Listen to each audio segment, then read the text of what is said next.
Marami pong nagtatanong about dun po sa aking last video about using the long towel. So, bago ko po sagutin ang inyong mga tanong ay sasabihin ko muna po ang importance using the long towel. Ito po ay para ma-eliminate yung pagliliyad ng ating mga baby. Dati po kasi nagkaroon po ng bukol sa dibdib ang aking baby kasi po sa kaliliyad niya. So, malaki po ang tulong ng long towel na to na wala po yung bukol na parang umusli dun po sa kanyang dibdib. So ganito lang po yung paglalagay ng long towel.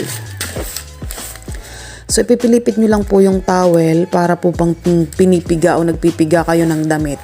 So ilalagay nyo po lang siya sa may bandang lieg.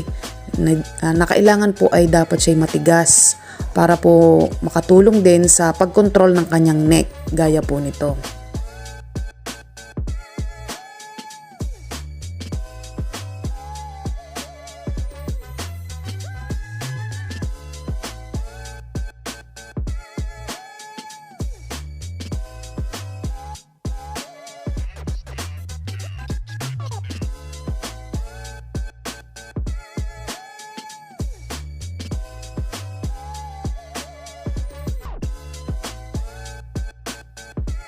Tapos sa likod po ay tatalian nyo po siya ng tali ng goma na